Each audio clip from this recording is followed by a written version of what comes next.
ಅದಕ್ಕೊಂದು ಪಂಚಾಯಿತಿ ಅಂತ ಮಾಡಿದ್ರು. ಪಂಚಾಯಿತಿ ಮಾಡೋ ಕಾಲಕ್ಕೆ ಅದು ರಾಜಕೀಯವಾಗಿ ಯಾರು ಇರಬಾರ್ದು, ಅದು ರಾಜಕೀಯ ಪಕ್ಷಗಳಿಗಲ್ಲ.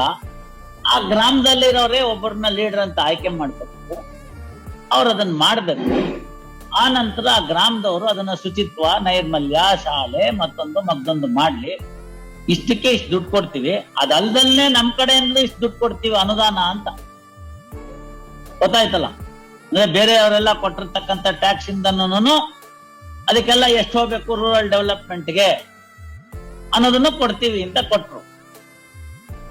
ಅದಕ್ಕೆ ಕಾಲಾನುಕಾಲಕ್ಕೆ ದುಡ್ಡು ಜಾಸ್ತಿ ಮಾಡ್ತಾ ಬಂದ್ರು, ಅನುದಾನನ, ಗ್ರಾಂಟ್ ನ. ಅಟ್ಟಾದ್ರೂ ಆ ಗ್ರಾಮ ಎಲ್ಲ ಹಂಗೆ ಇದೆಯಲ್ಲ ಯಾಕೆ? ಅಟ್ಟಾದ್ರೂ ಆ ಗ್ರಾಮ ಎಲ್ಲ ಹಂಗೆ ಇದೆಯಲ್ಲ ಯಾಕೆ?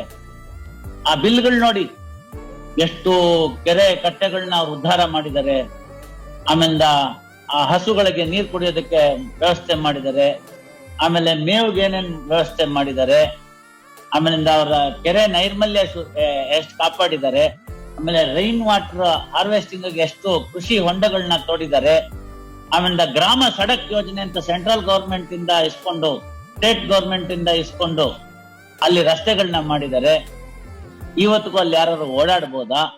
ಬಚ್ಚಲ ಗತಿ ಏನು, ಶಾಲೆ ಗತಿ ಏನು, ಕಾಂಪೌಂಡ್ ಗತಿ ಏನು, ಹೆಲ್ತ್ ಸಂಬಂಧಪಟ್ಟಿದ್ದೇನು ಅಂತೆಲ್ಲ. ಪ್ರತಿ ವರ್ಷ ಬಿಲ್ ರೈಸ್ ಆಗ್ತಾ ಇದೆ, ಪ್ರತಿ ವರ್ಷ ಬಿಲ್ಲು ಪಾಸ್ ಆಗ್ತಾ ಇದೆ. ಅದನ್ನ ಇವ್ರುನು ಅಕೌಂಟೆಂಟ್ ಜನರಲ್ ಆಫೀಸ್ ಅವರು ಅದನ್ನೆಲ್ಲ ವ್ಯವಸ್ಥೆ ನೋಡಿ ಸರಿ ಇದೆ ಅಂತ ಹೇಳ್ತಾ ಇದ್ದಾರೆ. ಹಾಗಾದ್ರೆ ಗ್ರಾಮ ಯಾಕೆ ಹಂಗೆ ಇದೆ? ಹಳೆ ಕಲ್ಲು ಹೊಸ ಬಿಲ್ಲು.